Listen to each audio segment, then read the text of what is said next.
The Taíno called this land Ayiti, land of Hauna, and on this land, long before any colonial ship appeared on the horizon, there was fire. The Taíno knew fire. They used it to clear land for planting. They used it to cook. They used the charcoal to draw on the walls of caves, images of birds, animals, spirits. More than 1,000 years before a European set foot on this island, fire was not foreign here. Fire was knowledge.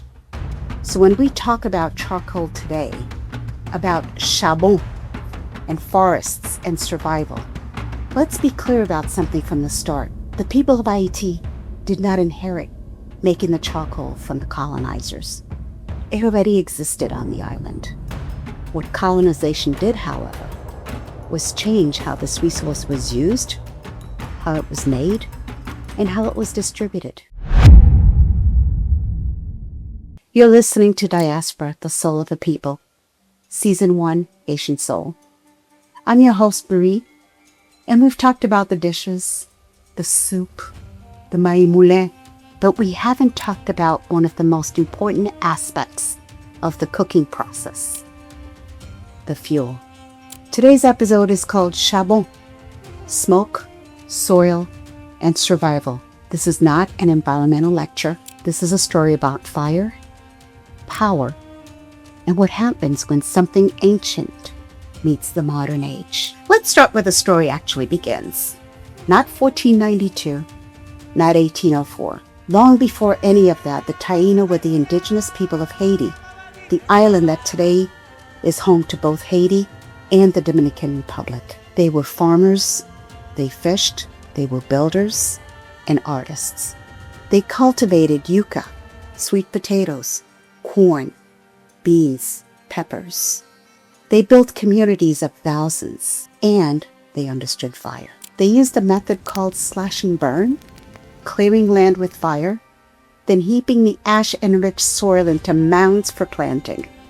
Productive, intentional, a practice that worked precisely because it respected the limits of the land. They also used charcoal as a material, as pigment, as a creative and spiritual tool. Charcoal drawings were found in the caves of Hispaniola, and they date back more than 1,000 years before European contact.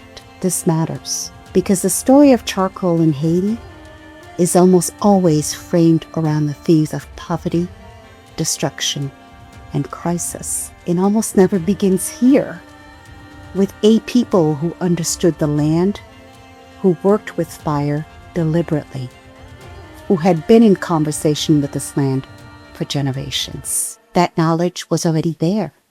What came next was not introduction, it was disruption. When French colonizers arrived and transformed Ayiti into Saint-Domingue, they didn't introduce fire. They introduced scale, destruction at a scale this land had never seen.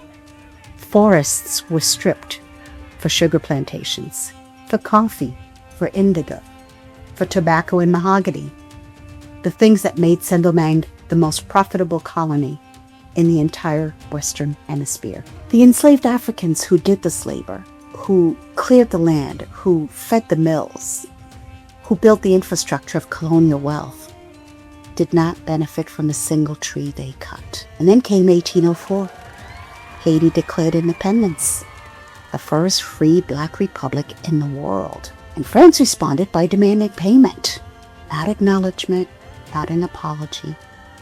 Payment. A 90 million franc indemnity, reparations effectively, paid by the formerly enslaved to their former enslavers for the crime of freeing themselves. Haiti paid that debt for over a century, in part with timber. The forests that colonization had already begun stripping were now being actively exported to service a debt Haiti should never have owed. The land was being emptied, and the people left behind needed to eat, needed to cook, needed to survive. Charcoal, the ancient knowledge of the Taíno, taken up again in the hands of a free but economically strangled people. That became the answer. Not because it was the best option, but because it was the only viable option left. Diaspora Podcast is sponsored by Jamine Delme Studios and powered by the JDS Podcast Network, a network created to amplify voices, inspire communities, and turn meaningful conversations into lasting impact. Visit jdelmestudios.com. So what exactly is Chabon and how is it made? The traditional process is ancient in its simplicity. Wood is cut and stacked in a pit or a mound. It is then covered with soil and set on fire. The fire burns slowly, starved over oxygen over days. The wood doesn't combust, it transforms, and what remains is carbon, Chabon. It's a hard, physical, unglamorous life and labor, and it's mostly in the rural areas, and it's done by farmers and laborers who often have no other reliable source of income. And here's the part that never makes the headlines. People aren't cutting trees because they're careless. They're cutting trees because that Chabon bag will pay the school fees this week. Because unlike farming, which depends on rain and follows harvest cycles, charcoal can be produced and sold immediately, whether a family is facing a medical bill, a funeral, school tuition. It's liquid income. And liquid income in a country where formal banking has not reached the rural populations is crucial. Under the Duvalier regimes, when unemployment was crushing and repression was total, charcoal became one of the only economic outlets available to rural Haitians. Here's what the charcoal economy looks like today. Over 946,000 metric tons of charcoal are produced and consumed in Haiti every year, making it the second largest agricultural value chain in the country, representing roughly 5% of its GDP. 93% of Haitian households rely on wood and charcoal as their primary source of cooking fuel. And here's the number that stopped me cold when I found it.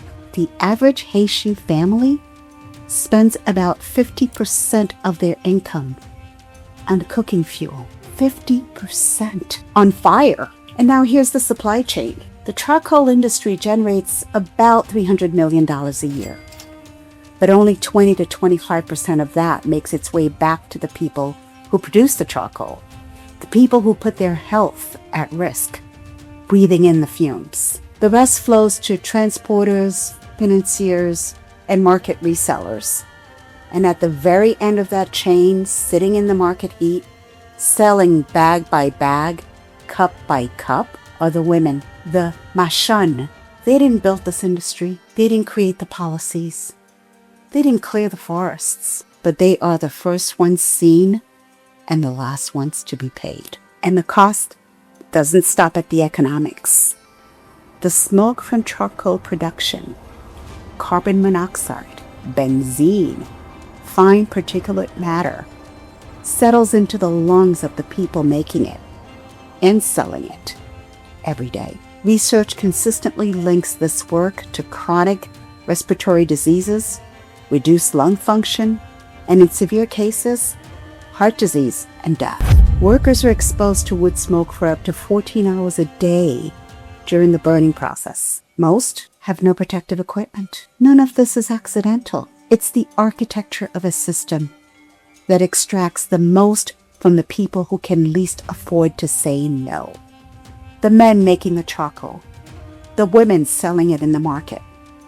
They're not the problem. They're holding the economy together with their labor, their lungs, and their lives. Here's something the research surfaced that I was not expecting. From the 1960s through the 80s, transportation improvement efforts by Haitian community groups, missionaries, and USAID built thousands of kilometers of new roads and agricultural feeder roads across the country. Great! But those roads changed everything. Before that, charcoal production was local, small scale, contained. Once those roads were built and charcoal could travel from the forests to the markets, from rural survival to national industry, what had been a community tool became a supply chain, and no one stopped to think about what that scaling, what that supply chain would cost the land and its people over time. And here's something most people don't know. The traditional method of making charcoal in Haiti wastes approximately 75% of the energy in the wood. 75% gone up in smoke, literally, and into the lungs of the people standing over the kiln, stoking that fire, into the air above the communities that have no say in the matter. And here's what that means in real terms. The smoke from that wasted energy, carbon monoxide, as I said, benzene, is not a side effect. It's the daily reality of every person in that supply chain, from the farmer or the people who light the fires, to the Machann who carry those bags, to the families who cook over it and with it every night. The trap is not just economic. It burns. And one other thing that the research has confirmed: agricultural waste, sugarcane bagasse, the fibrous material left after the cane is pressed, can be converted into charcoal briquettes that produce 29% less CO2 and significantly less particulate matter than traditional wood charcoal. Research was conducted by MIT's D Labs in collaboration with Haitian technicians, and it resulted in a significant discovery. The solution did not have to be imported. It was growing in the fields. It was right there. Something farmers were discarding, something that was already everywhere. It can be carbonized into charcoal briquettes that burn in the exact same way. No new equipment needed, no new techniques, no need for anyone to change the way they cooked. Less smoke in the lungs of the people making it, less damage to the land. Same fire, but a different cost. Haiti Survie, the Haitian environmental organization, has been working with communities to plant fruit trees as a direct alternative income source, making a living tree worth more economically than a cut one, addressing deforestation, soil loss, and biodiversity loss in a single model. Not waiting for a government plan, not waiting for foreign permission, building something different with what the land already offers. Haitian women, Haitian waste, Haitian solution. The fire we inherited doesn't have to be the fire we pass on. The Machann in the market didn't build the system.